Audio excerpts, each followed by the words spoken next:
record too. Yep. All right.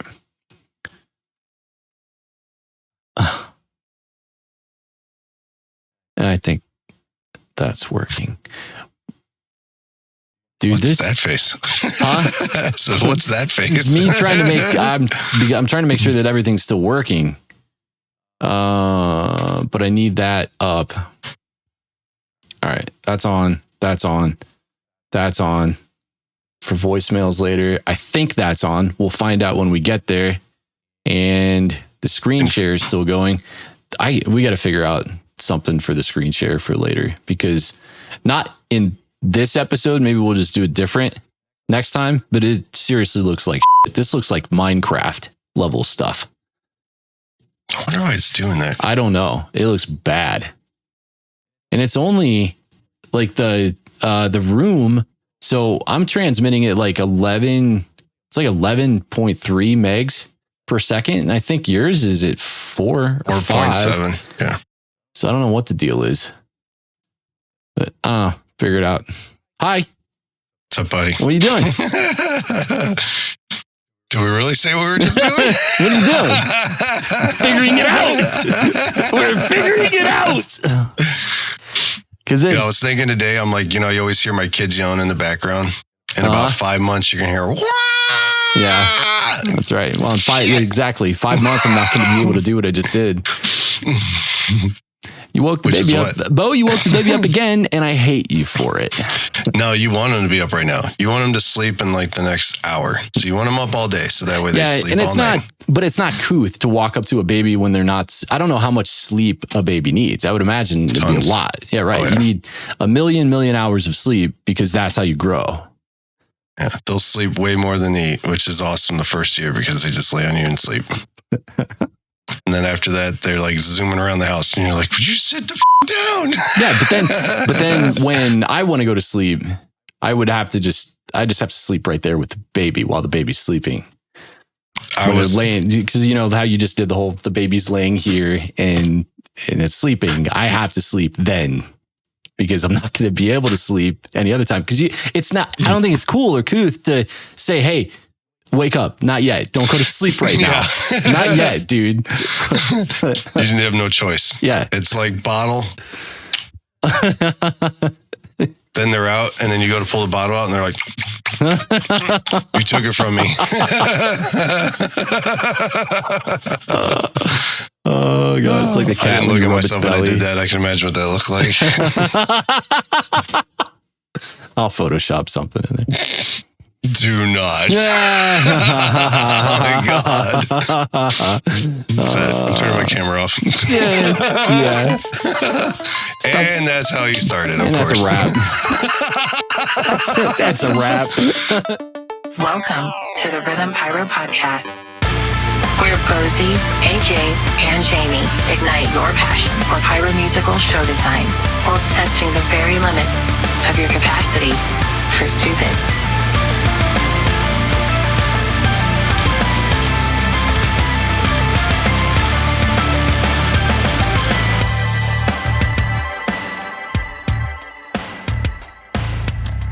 By the way, if you need anything from Guitar Center, let me know because I don't need anything, and I got a 15% off coupon.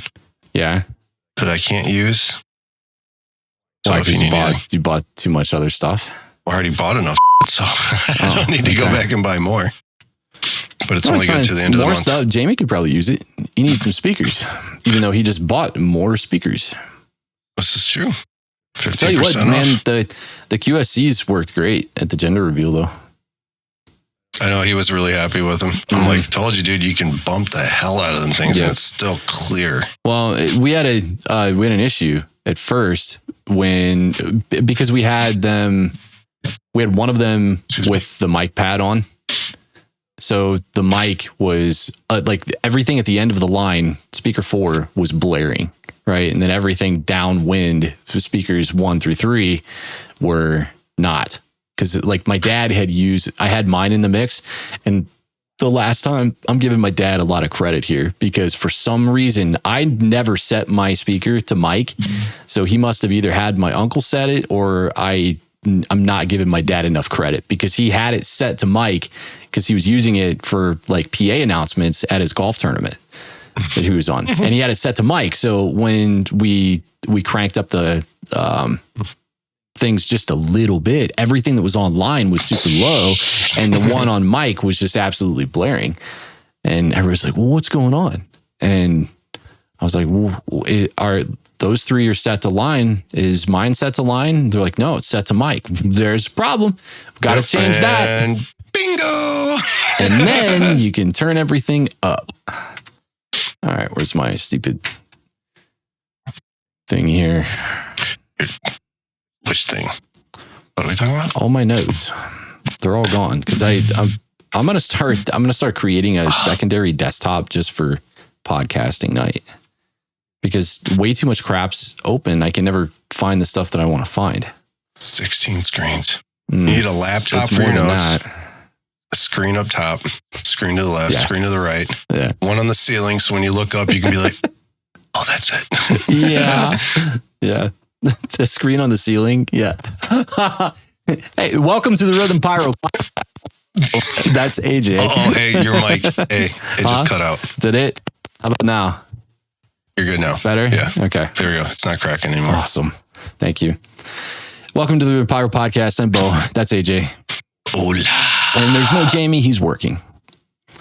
I know. I miss him. Yeah, I do too. We're hobbyists and semi-professional pyro show designers, and our podcast is a place where we can get together, talk shop, fireworks, art, and entertainment, and news tips and tricks, and all design insights. Those are for you too. That was pretty good. Those are for you too. Go join the Discord, and if you want to support the show, go join the Patreon, patreon.com/Rhythm Pyro. We'd love to have some of your money. It makes the show keep going. You know, the 4th of July is coming up quick, and you already know nothing kills the vibe faster than pulling up to a show set up with a rat's nest of scab wire and last-minute fixes. Don't be that person. Muxboard has you covered with breakout boards, slats, and the firing system accessories that actually make your setup smooth and enjoyable. Imagine that. But here's the deal. You got to order early. Don't wait.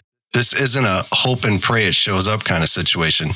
Go to muxboard.com right now and get what you need. That's MUUXBRD.com. Before you're the reason everybody's losing their mind on setup day, trust me, the future you will thank you. That's right.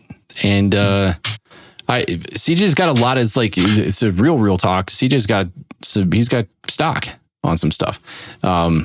Jamie and Nate needed some additional goodies for my kid's gender reveal, and CJ had some stuff to ship. So it's great. It's June and he's stocked up. So don't be that guy. Don't ruin it for everyone else. Because Shoot Side Caesar says so. Yeah, right. AJ 316. Go get your shunt. I do need to get some more, actually. Yeah. All right. And I've got a message from the desk of our other sponsor of this week's episode, Cobra Firing Systems. Big thanks to Rhythm Pyro for keeping the passion for fireworks alive. Cobra Firing Systems is proud to support the show, and more importantly, the amazing pyro community that makes the industry what it is. Thank you, Scott, and the team over at Cobra for your positivity and support. Go check out Cobra at cobrafiringsystems.com. Got some really exciting stuff coming out. Those guys have been dropping updated stuff like crazy. They're madmen. Come on, show operator. They're madmen. Yeah, right? Right?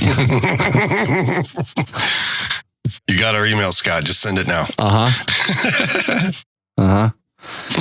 Feed the horse, man. All right. Let's see here. Okay, so we're going to do something hopefully educational and hopefully meaningful today.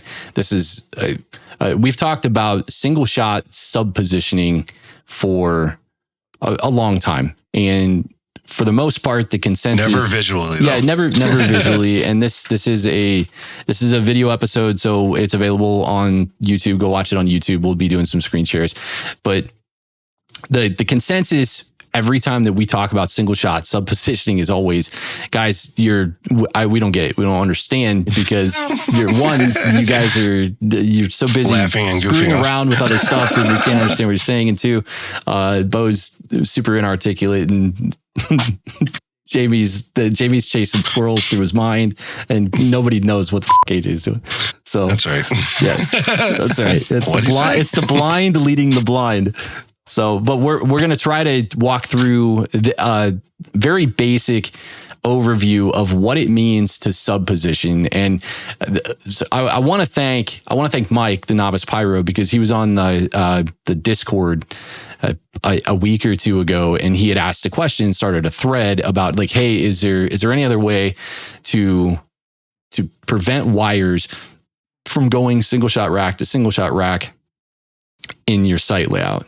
And the answer to that is yes, and sub positioning is the answer to that if you are limited by the design software that you're using. Now, don't assume that you need design software to do this. It obviously makes it easier because you're not having to address everything by hand. But having design software, AJ's in ShowSim, Jamie and I are in Finale. It doesn't matter what you use. You can use this concept with anything, right? You could use it with Show Creator. You could use it with FWSim. Sub positioning is just the act of separating all of your racks out.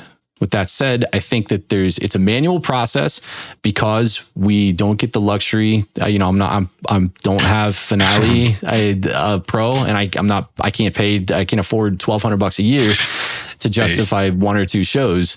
But that's like ShowSim Pro doesn't do it either. So yeah, right.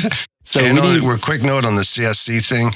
It's not as easy to do it on there because where we get a choice to go in and like highlight and separate stuff, that stuff's not available on CSC to do it like that. So it's a little more time consuming and you'd actually have to spend time taking notes for yourself to go through there and count your stations.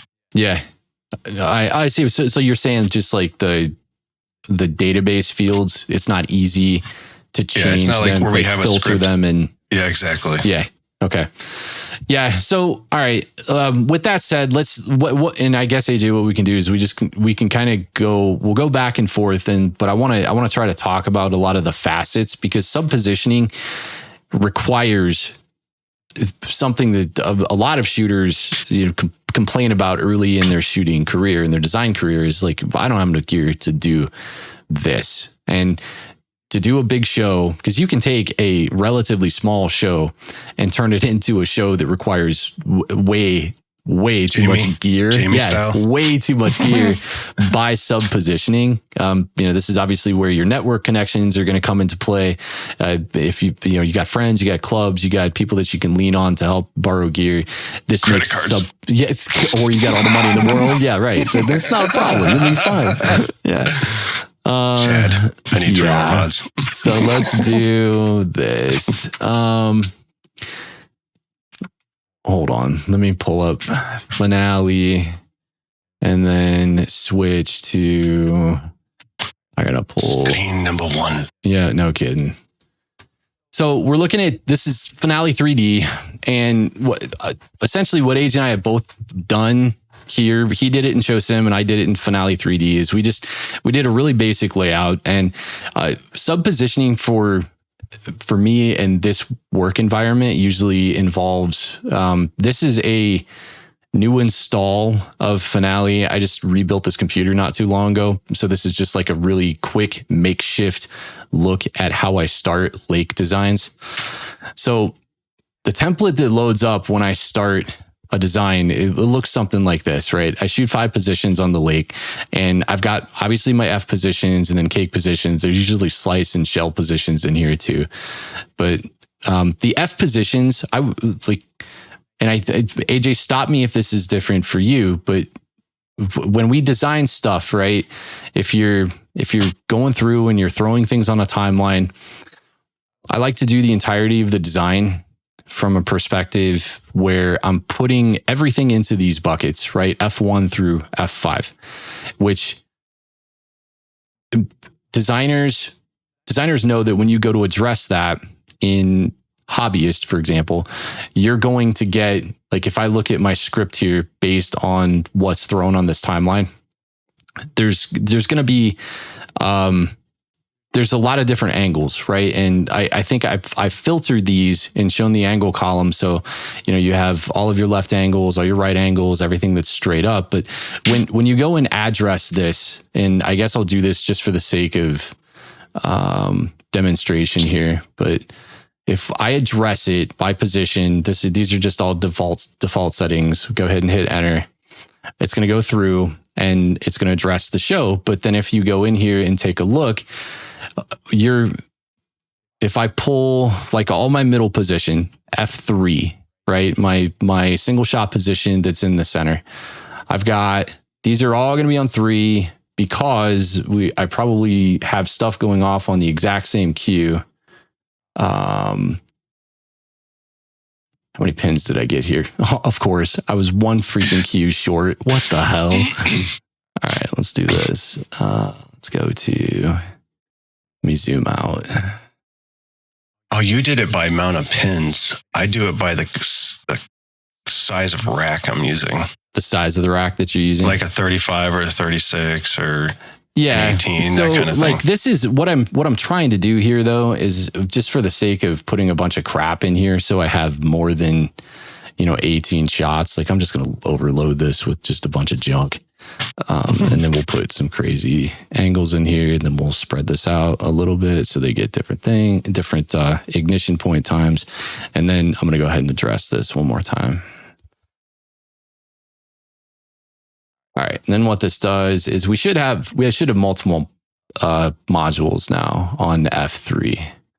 So I have 26 total cues on F3, and the rail, obviously the rail and the pin, you've got channels 3 and 4 for these. But if you go to put this in the field, you're going to find that you'll wind up loading your rack, whatever your hardware is, with all of these shots, and you're going to have to set the rack a certain configuration, but you're going to have, like, if you had more than 36 shots, for example, if you're using like a standard Craigco rack, 60 some odd shots or whatever, you're going to have wires going from rack to rack. And that's not super optimal for doing things in the field. So this is where sub-positioning makes your life easier, because effectively what you're doing is, if I were to take, if I clear all of the addressing and then go back here and then go to like the top down view. So say the entire show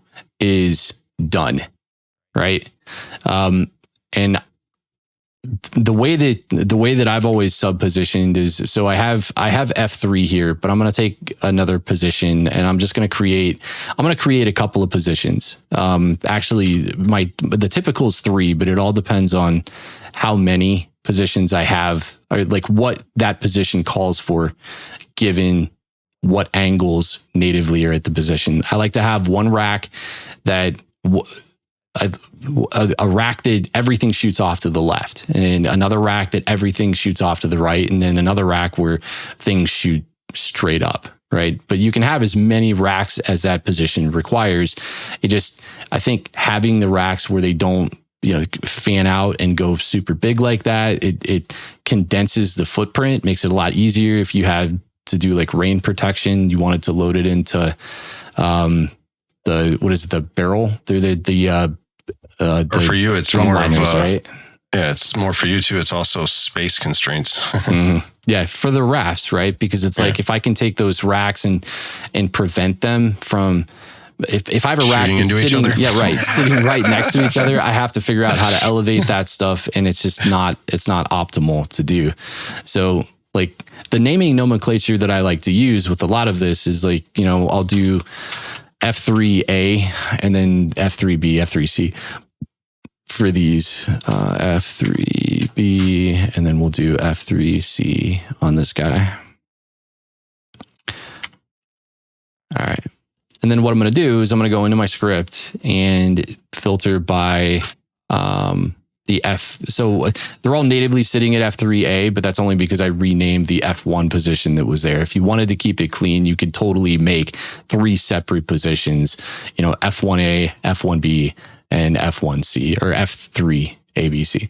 But now what I'm going to do is I'm going to take all of my angles that go to, that shoot off to the right, for example, right? I'm going to take all these guys and I'm going to put these at F3. I'll keep these, the ones that shoot off to the right, at F3A. All right. Now I'm going to go through and when you want that to be to the C though, because A, B, C, left would be A. Yeah. I mean, yeah, you totally, yeah, you can totally, it's whatever your naming nomenclature is, you do whatever you want. I mean, at the end of the day, if it helps you to keep it, organized by doing, figuring that left is always first, then you can totally do that. So for what AJ's saying here is since this is to the right, would it make sense to make this F3C? Because we're used to looking at things negative angles go left and then middle and then up. Usually what I would do, I would put my left stuff on any one given thing, and then my ladder allocations were always my straight ups. The last ones that I would do are usually my straight up racks. But so long as you keep it winds up being paint by numbers, no matter how you look at it. So whatever makes it easiest for you, and however you can convey it to your crew, so your crew knows how to set that stuff up. Yeah, learning whatever nomenclature and allocation tables make sense for your site. That's probably the most important aspect of that. But for the sake of doing what AJ's saying here, we'll go to all of our left facing stuff. Well, actually, we already have the left facing stuff in the negative rack because these are all F3A. So let's take these cues. And what I'm doing here to select multiple cues in this table is I'm selecting one cue here, and then I'm going down to the last cue, and I'm holding shift and then left clicking, and it's allowing me to select all of these, but I don't want that guy. I only want 1 through 11 because that's all my angles going to the right. So now I'm going to open the properties window, and then I'm going to change F3A to F3C. Then I'm going to hit enter. And then you're going to notice that now F3A is only has my left hand angles. But if I bring up F3C, because it's already on the field, it's now allocated to a new position. So now I'm going to go grab all of my straight shots, and then I'm going to do the same thing, go to edit properties, and we'll put these guys at F3B, then hit enter. All right. Ta-da. Ta-da. So yeah, right. So you've successfully sub-positioned now this particular middle position. It's created 3 physical positions, and those 3 physical positions can be allocated to a single rack. So you're not going to have anything that spills over to another rack. When you go to address this, because these sit right behind here, it really doesn't do anything to that, affects the run. Let me get rid of these filters so you can see it. You'll see some kind of cattywampus nonsense here just because it's either off kilter. But for the most part, everything lines up, And when things line up, that's what you want, is you don't want to lose your visualization of your design, but this is just a way of getting around the feature set that we don't have access to in Hobbyist or Light or some of the software that doesn't have these really extensive, complex algorithms that can go through and then 1 or 2 clicks do sub positioning for you. But when I go to address this, if I were to go to address show, I would do position time, and we like to do angle left to right, and then event time.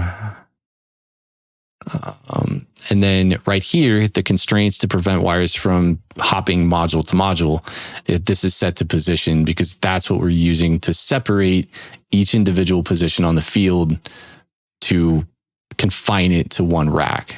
So we'd hit enter. Then when I go back into the script here and take a look at the addressing, if we go to F3, so F3A, we got everything on channel 3, right?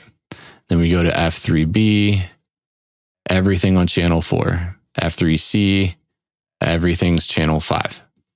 It's going to, and it'll keep doing that. And then if you have full racks, for example, if you're using Craigco racks, whether you got 18 shot racks or 36 shot racks, 35 shot racks, doesn't matter. Whatever you have, AJ, I don't know how you keep track of this. I have a spreadsheet that I'll load stuff into, but also in the positions window. I've done this before just to keep it all in Finale. But like the F3A, I would open up,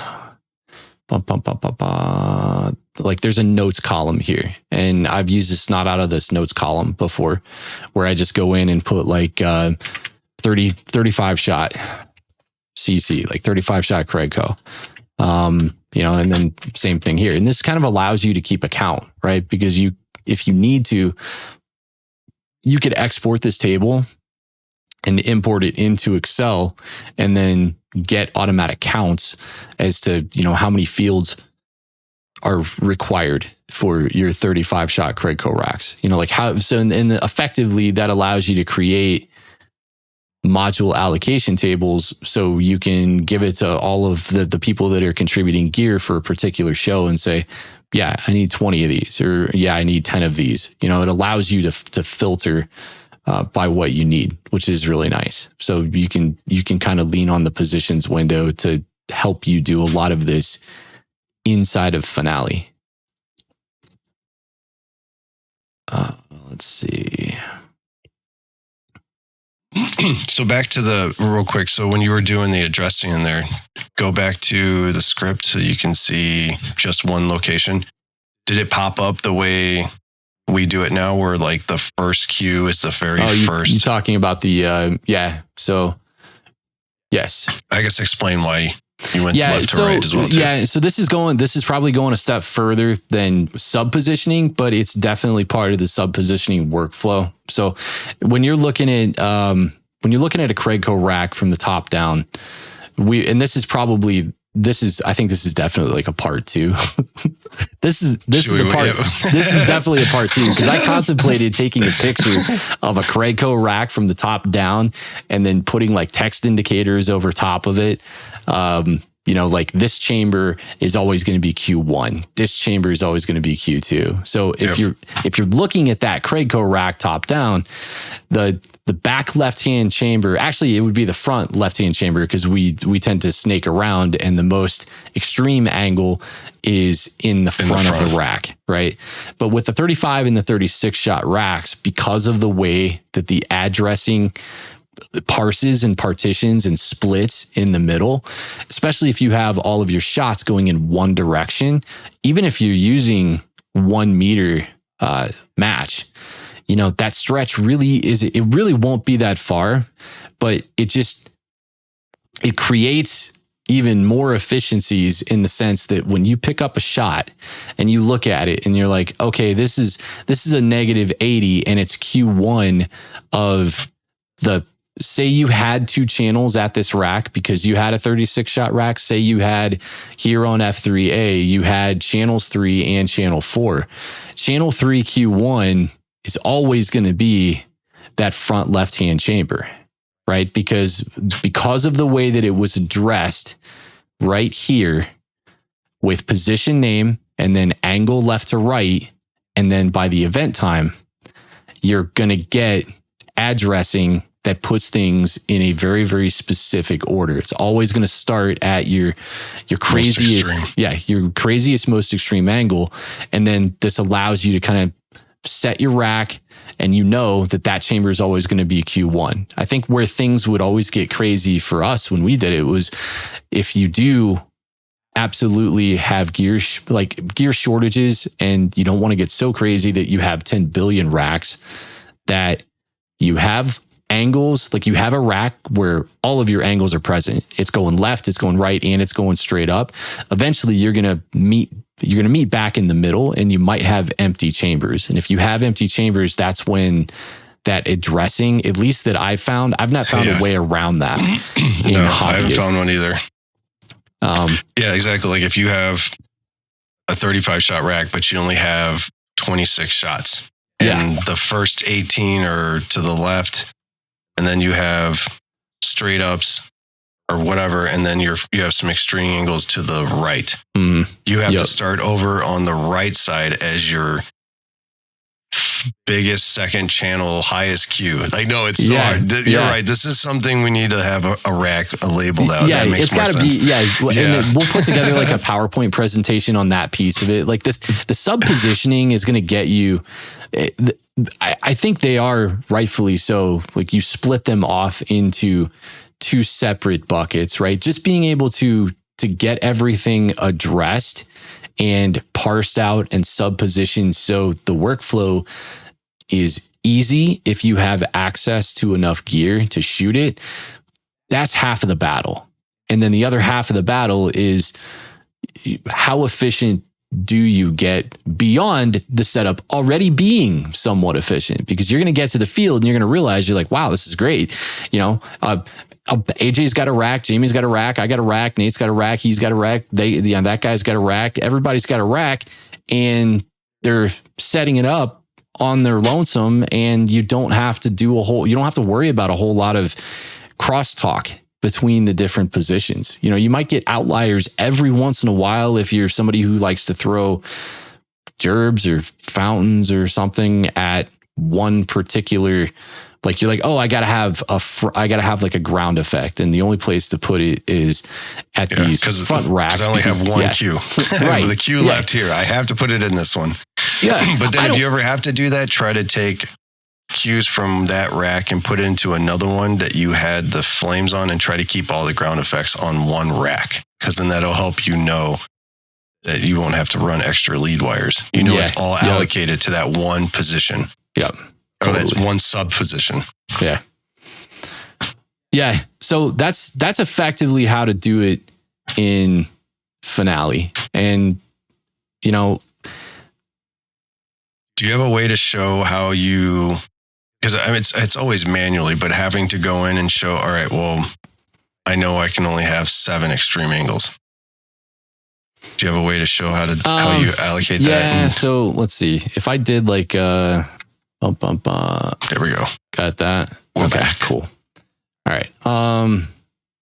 So if I go to like F3 and we put, I don't know, we'll go back to these pink comments here. 1, 2, 3, 4, 5, 6, 7, whatever. And then we'll put all of these at like, just make them blue. Just make them blue. Make they them blue belong so to I be can blue. See them. Yeah. Go up front, and then we'll take these and we'll put these at like 70. And for the sake of framing what we're doing here is the Craigco rack obviously has a limitation in how many extreme angles that you have, unless you're rocking like the feet where you can stand that sucker up at a 30-degree angle, and then effectively every shot then becomes an extreme angle. But if you don't have that, you're using it the traditional way where you set it on the ground. Depending on if you have the Mincom, what is it? It's the X5 or X6, right? Depending, like that's the 35 shot and the 36 shot.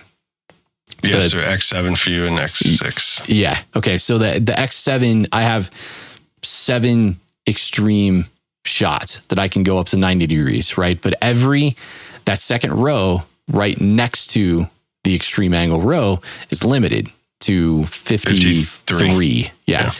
So you can't go beyond that. So what you wind up doing is, you know, if we go here, I think I put these at F3A, but if I let me reset all these and put them back. So if I go here, let's go F3A, F3B, F3C, And then I take all of these and we'll just put them at, actually, I don't even have an F3 anymore. So let me do that. Go here. We'll just make a crap position and we'll call it show and tell. Show and tell, right? F3. So this would have been my native position that I was doing the design in the first place. But if I go back here and we go this, we go F3. Let me show that so I can actually see it. And then I can copy this all the way down. So they're all at F3. Okay, so everything's reset. Everything would be the exact same way that I would have designed it before I started sub-positioning. Sub-positioning should always be, this is probably a good place to insert this too. When you're done with your design and all the creative stuff is done and you've gotten that out of your system and you start getting into the administrative part of shooting your display, that's the best place to insert sub-positioning. You know, when you're ready to make that transition from the creative to the technical, because you have to make it shootable, right? Everybody can design something really cool in software. It's just trying to figure out a way to bring it into the world as easily as you can. With the best logistical knowledge possible. Yeah, right. Yeah, which it's totally, I mean, you can use, even if you have Finale Pro and you have access to all these tools where you can, you know, at the click of a button or 2 clicks, you can address the whole thing and it's as efficient as humanly possible. You still have to have the knowledge on how to use those tools, because like it's in some of these tools are insanely complex in the way that they have to be set up to manage that. Because I have no idea how the racking system works in Finale Pro because I've never once touched it. I have zero idea what this button right here does because I've never used it. Specify what racks to use. I don't even know why it's allowing me into this window. To tease you. I guess. Let's see. Yeah, it's close. Exactly. Right. Insert credit card right. here. And then it got to the point where it's like you hit add. It's like, sorry, it's you know. So what's the expiration date on your credit card? All right. Yeah, but so we've got. Let's see, how many extreme angles do we have? Let's go this way. So 1, 2, 3, 4, 5, 6, 7, 8, technically 9. All right. So right here, something like this, I make an executive decision, and this 55, I would make that 53. I would turn that into 53 because it's close enough. The rest of these, I'm still in violation of a rack because I think I've got 1, 2, 3, 4, 5, 6, 7. No, I have 8. I have 8 shots that are, so that means one of these shots would have to go to a totally separate rack of all its own. And that would cause a problem because if I only had so many racks and I wanted to sub-position this, I would have to either make a note to come back and redo that section of the design to make that shootable, or I would have to go out and find another module and another rack, or you can manually address it. And then you could, if you're shooting on the ground, you can stake it at 70 degrees and then run a cue off of it.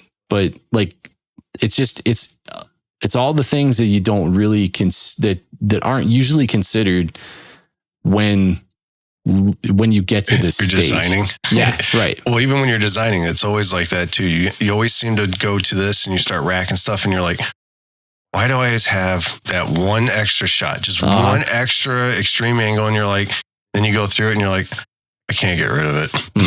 Yeah, well, like, and that's the hardest part too, because like if you spend like a month, sometimes even longer, on the design, and there's so many parts of the design that you fall in love with, it's almost heartbreaking to have to go back and you know try to redo a part. Yeah, right. Compromise. Now it just doesn't look the way I wanted it. Yeah. And then you're feel like rack it is. Yeah. Rack and scab wire. Right. Here we go, baby. Yeah. Yeah. So like it's the process of logically working things out. And, you know, they're problems in the sense that you have created a field, that you know the limitations to. But that is the most important part, is that you understand what those limitations are. And if you have them in the back of your mind, and if you know that you have access to unlimited amounts of gear, you know, if you're part of a club or you have friends that have gear and the stuff is readily available and everybody's ready to party and have a good time, then it does make it easier because you don't necessarily have to think about it as much. But not everybody's in that position. So you sometimes do want to be somewhat conscious of what you can and can't do. And obviously safety is a big part of that too. Because if you go shooting in places where you can't do big extreme angles like these 70 degrees on these shots, maybe it's no bueno. Maybe you're cool. Maybe, you know, you can get away with doing an entire rack of 55 degrees or 50 degrees. And at that point, you're not going to have any violations. You know, the violations are... Go ahead, sorry. For anybody that has a limited amount of racks as you're doing your show, like I'm sure like you did it when you had 3 or only 4 racks or 5 racks available to you at the time. Anytime I would do an extreme angle when I only had 3 original Credco racks, I made sure I just made a tally mark of every time I knew I did an extreme angle at that station on a piece of paper. So as I was scripting, I'm like, all right, I'm done. I can't do anything past this. And that was just my reminder. Yeah. Yeah. And that's enough too, to where you're not like, you're paying attention to the angles that you're putting down, but it's not enough to like force you to go into the script and start screwing around with a bunch of stuff. Something like that, where you're just making a tally mark. It's not completely pulling you out of that creative mindset. It's literally just like, okay. You know, it's reminder, like what I do on the podcast every single time somebody says a bad word, right? I just put I put a little marker on the timeline. So sometimes I don't have to go back through and listen to the whole thing. I just know that somewhere within 10 or 15 seconds of that marker, there's going to be a dirty word. But yeah, sometimes you miss one. I've missed my fair share. Okay. All right. Let's do this in show some too. All right. So I'm going to switch over to your screen. You let me know when you're ready, and then I'll switch over to yours. All right, go ahead. Okay, cool. Got it. All right. So the way I do mine is basically I know what racks I have available ahead of time. I guess I've always done it that way. So for instance, I always have 36 shot racks or 18 shot racks. So at F1 here, I have all these shots. And the way I've always done it is, I get this spread out. I just count how many to 36. So 2, 3, 4, 5, 6, 7, 10, 2, 3, 4, 5, 6, 7, 8, 9, 10. 2, 3, 4, 5, 6, 7, 8, 9, 10. 1, 2, 3, 4, 5, 6. And then I edit this so that I know that there's 36 shots from there to there. So there's my first rack. So you like drag the window. So nice. There's my first rack. And then I go, okay, anything past that that's on F1 is going to be my new rack. So I know I have 4 that need a rack. Got it. So then I'll go in and I'll create a new station. 5, 6. All right. So make that a little bigger. There you go, 36. All right. So do you, when you do your sub positioning, do you typically like taking the racks like and just allowing them to go any direction? Do you prefer that?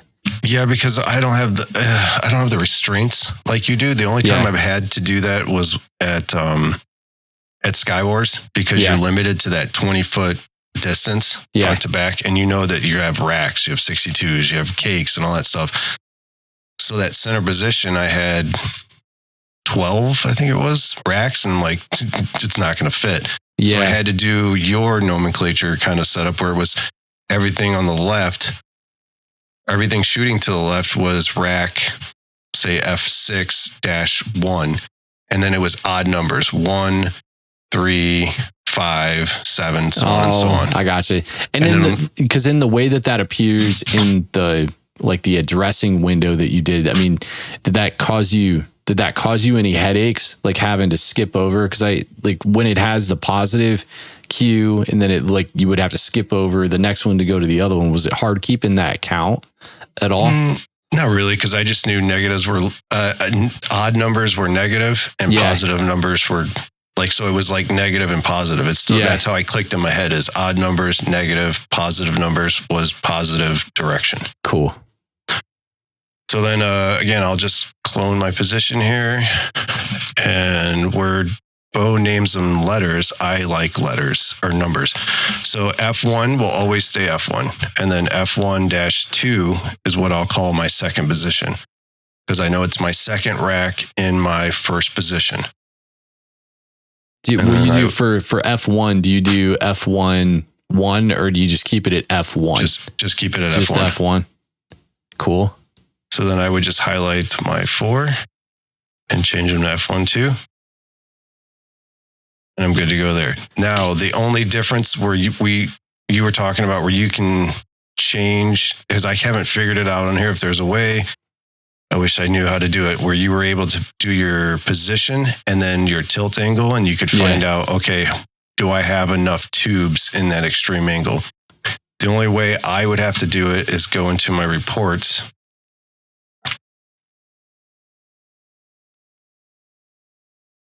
And then I go to F1 here, and then I can physically count. Oh, you know what? I forgot to address it first. Can you export that, that table that you were looking at and show some? Can you? This one? Yeah. Is that data that you can copy and then paste into an Excel spreadsheet? Yeah, right here. Excel, PDF, text. Because everything. We could totally build out a macro or something in Excel, where it just when you're ready to do sub-positioning, you can take that export and copy it into Excel and then open Excel, because that'll allow you to do all of that same filtering. That it's Finale is kind of allows you to do filtering, but it's never going to be as sexy and as good as what Excel would allow you to do.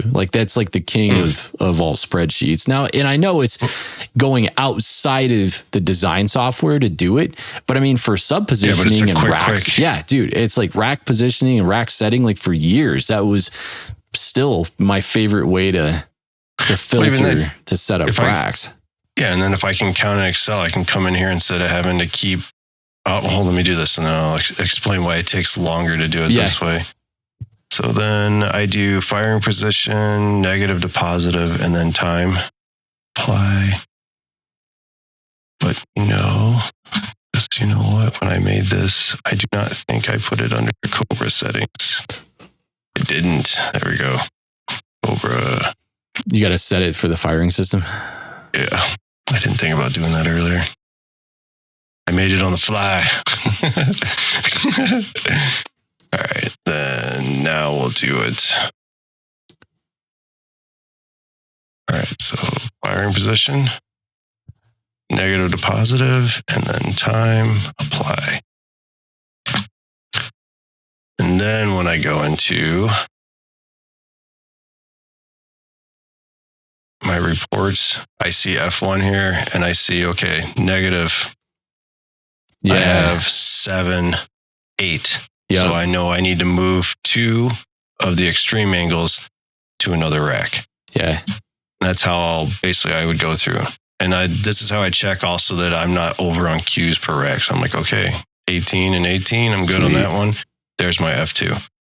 And since I know this is going to be a secondary rack, I can move 2 of these extreme angles to the left. And then I got 3, 4, 5, 6, 7, 8 again. So I'd have to move 2 and 2. Yeah. So then I physically have to go back here and see. We'll do F1-2, F1-2, F1-2, 1-2. It was 2 each, right? Yeah. And I guess that's probably another benefit too, to having a fanned layout per rack, is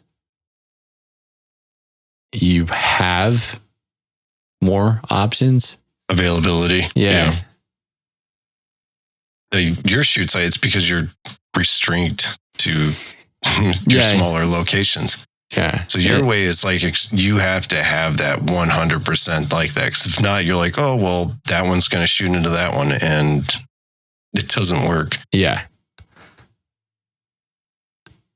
Yeah. So well, and it's like, dude, and there's even been like on straight racks, like straight racks or even racks that go the opposite way. And like, I got crap from, I think Jamie, when he showed up the one year, he was doing one of the racks. I think it was like the rack either that went right or left or whatever. And then there was like one shot that went 15 degrees in the other direction. So then he's supposed to talk about it for a half an hour.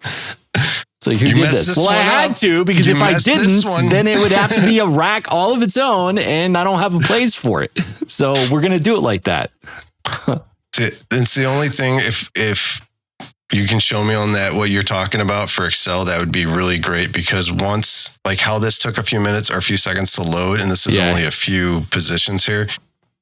When you get into a show that's got thousands of cues, this takes forever to load. Just to be like, oh, let me double check. All right. And then you got to close it and go change something real quick. And then have to go back in here and count it, like having to go through and like mouse over them and then count them one by one like that.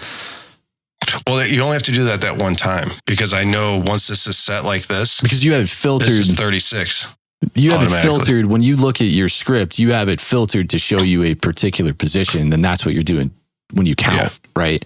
And then you're going back and making the change. So like when I did that, I was like, this is 36 right here. So then I knew if this was all F1, that's when I changed the rest of whatever's F1 to F1-2. And I would do that throughout the rest. When I got to F2, same thing. I'm like, all right, I know this is, oops. I did it again. Here. Yeah.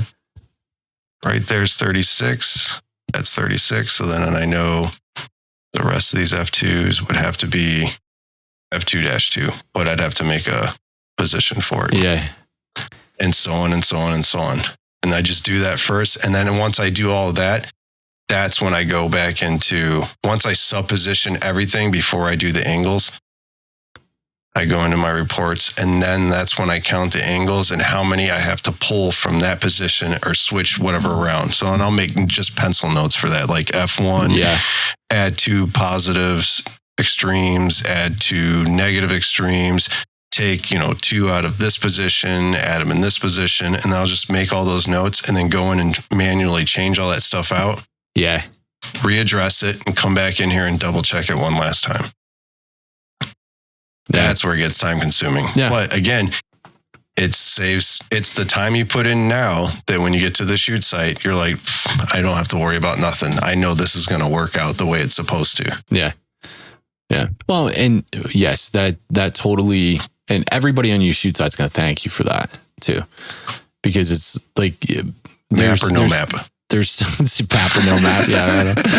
At least until we get to the map, and then we're not going to say thank you. But like just wish that would actually look like that in life.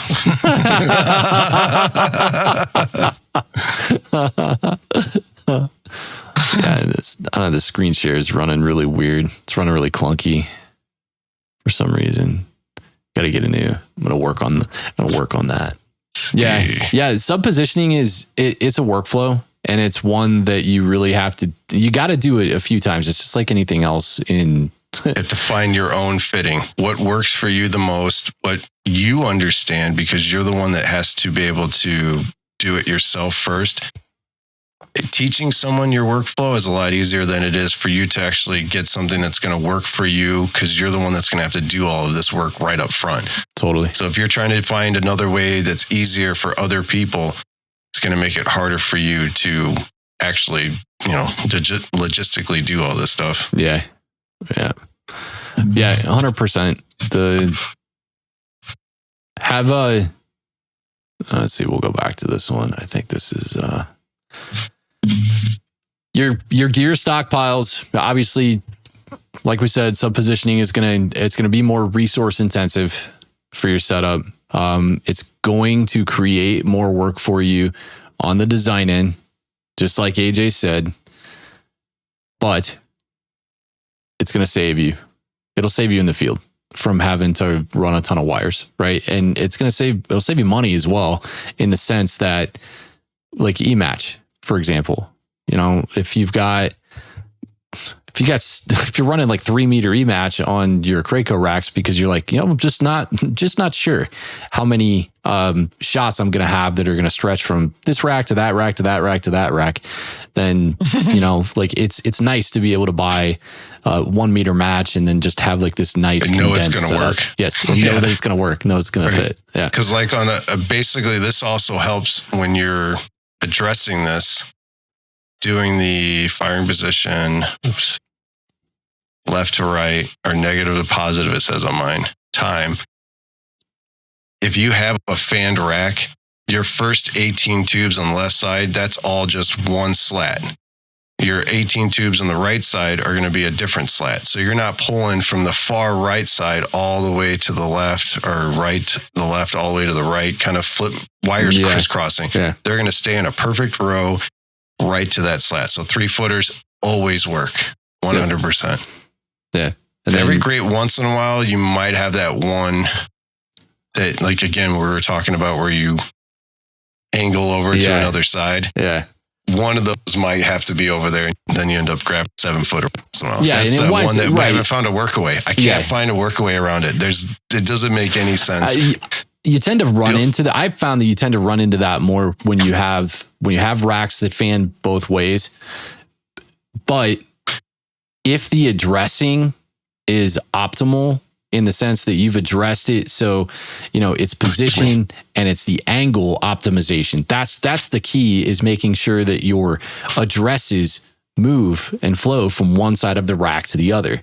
Because if it does that, then that's when it's going to create that physical separation between one slat and the second slat on two sides of the rack. And then you kind of break that in half.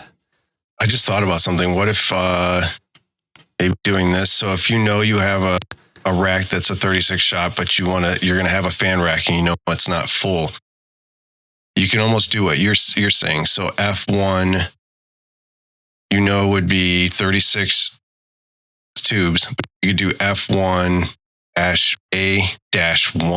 and A1, or F1-A-2. So it's the same rack. Now it's 2 positions, but it's one rack, and that would separate left to right on the rack. Does that make sense what I'm trying to say? It does, but that is a lot of extra letters. B-A-B-1-1-C. Yeah. It's like the Mortal Kombat blood code, man. A-B-A-C, A-B-B-B. Yeah, right. Up, down, left, right. Circle, circle. You can finish him. You're not thumbing it right, man.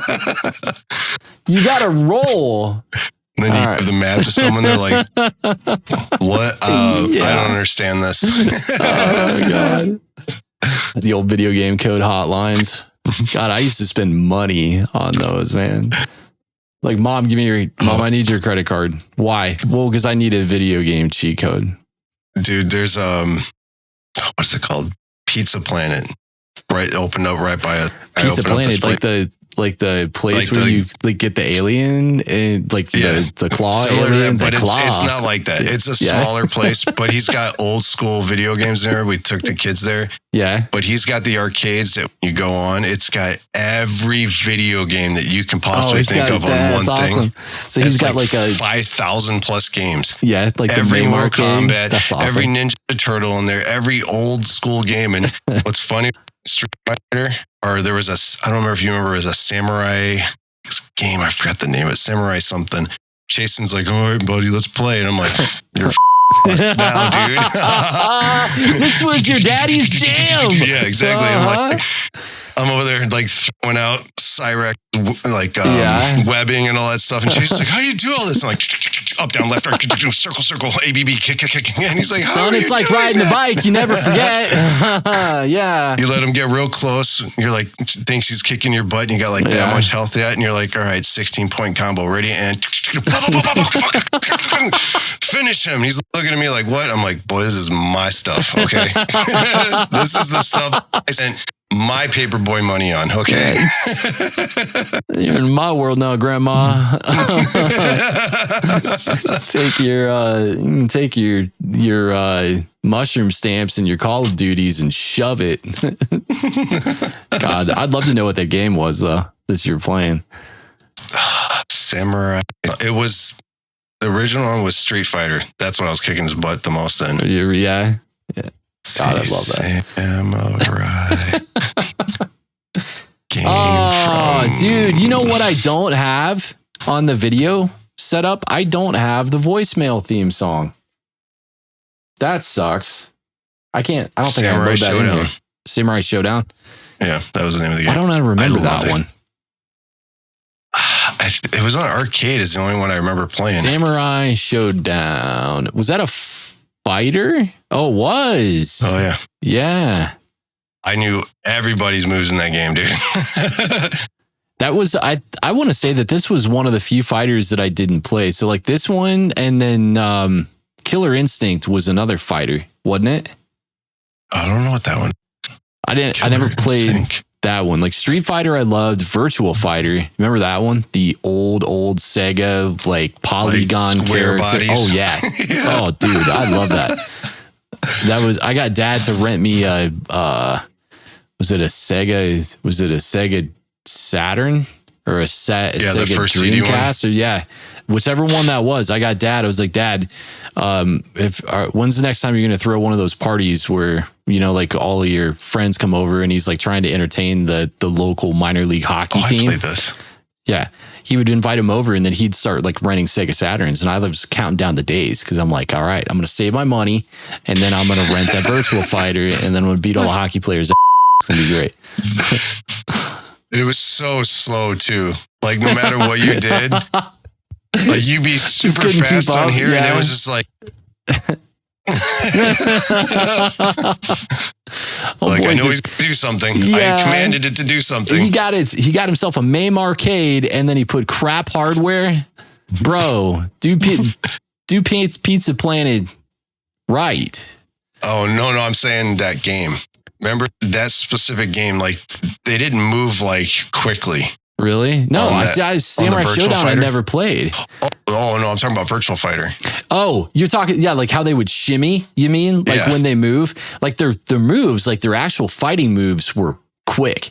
But it was when they were like moving left and right. I know what you're talking about, like when they're like walking. Because it wasn't like you're actually moving. It was like they would just it's like, take one step like and like frame shimmy. by frame. Yeah. Get your ass in gear, man. Go get him. Go get him. All right. Let's do voicemails. Let's just pretend that I played the voicemail theme song. And before we do, hopefully you guys all understood now what sub-positioning is. Hopefully. If you have any questions on sub-positioning, please ask it.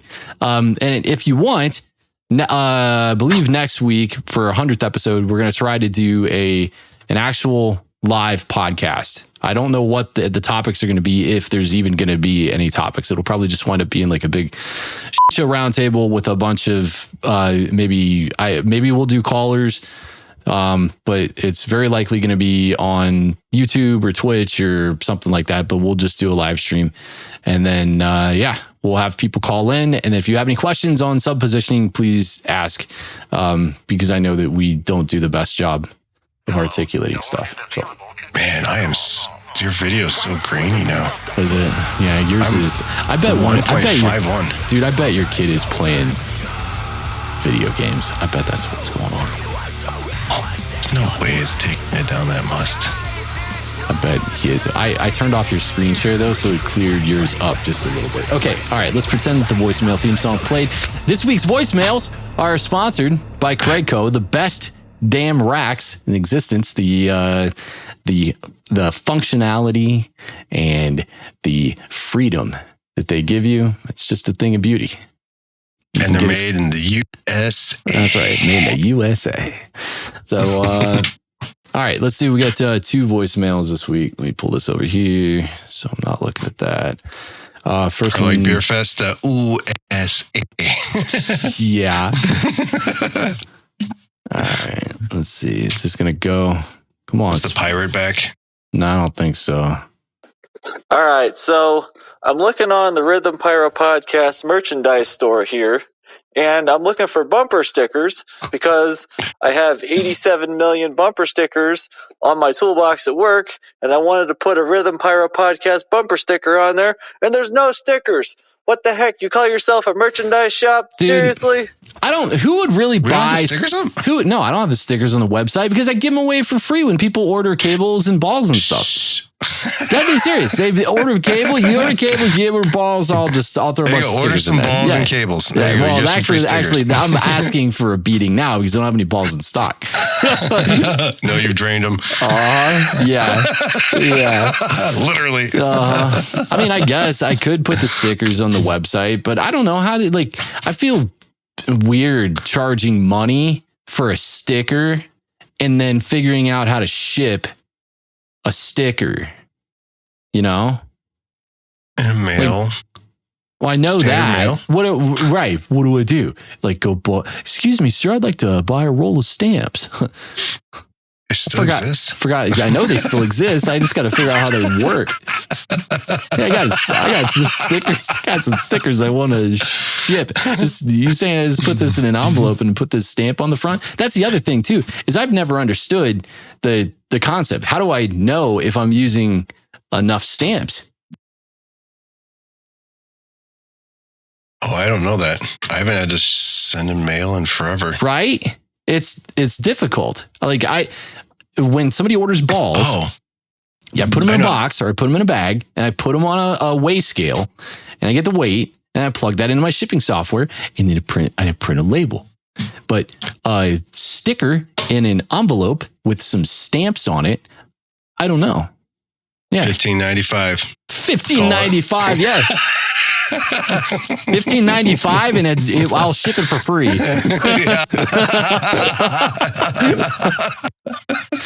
Oh God! I just got shipping included. I just got stickers made up of Angry Pyro Boy too. I've been throwing those in with so guys that I see that I know have the regular Pyro Boy sticker.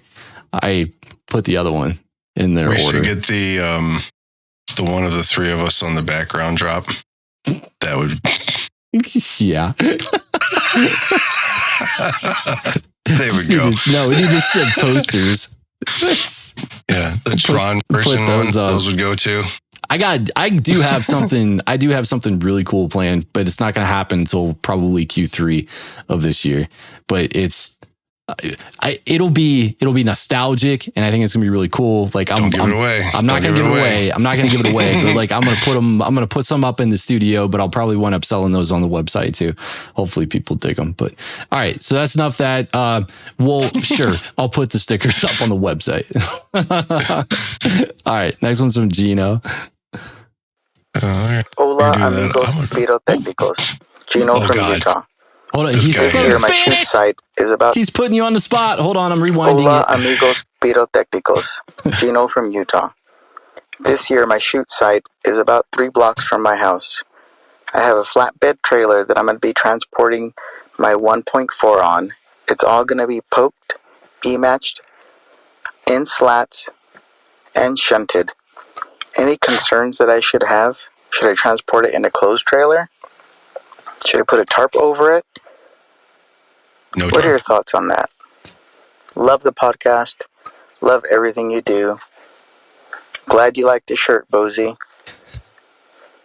What? Mi amigo Latino AJ. Puro raza. Yeah, right? Arriba La Raza, AJ. God, that takes me back to my... what was it? The WCW Wolfpack days with Conan.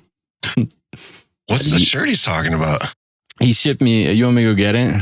Yeah, I want to see whatever it is. If I can see what the green is. You're not going to like it. Oh, God.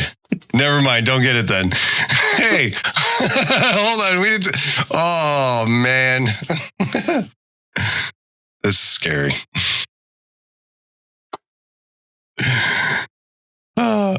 Please tell me you're in shorts and not boxers. Keep going to the other way. A little more. 99 problems, but...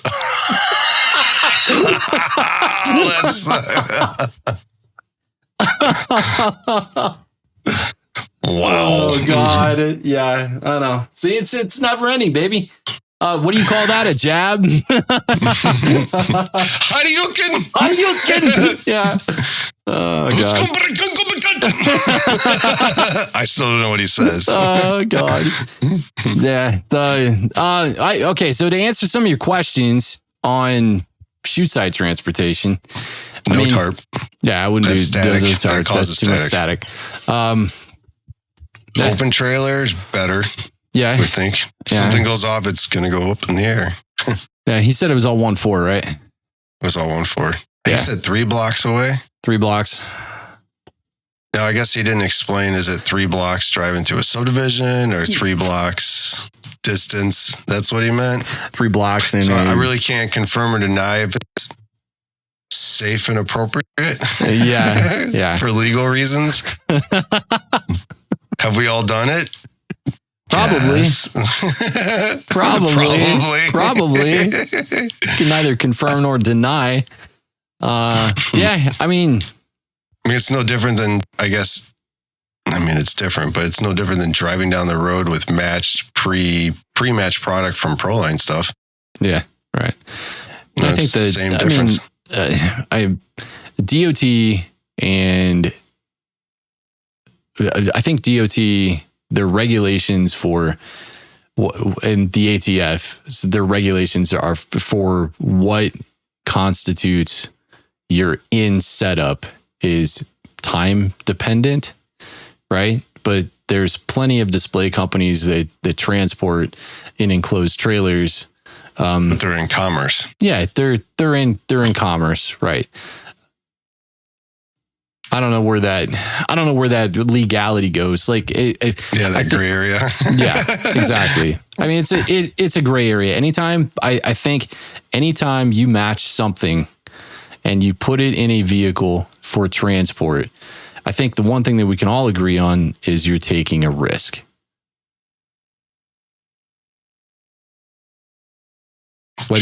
Whether you should do it or not is completely up to you. And if you think your level of what you think you can get away with. Yeah, I wouldn't put it like that. I'm trying to think of a way to put it. It's probably not the right way to put it, but your level of comfortableness, I guess. Yeah. Of trusting it. Yeah. Yeah.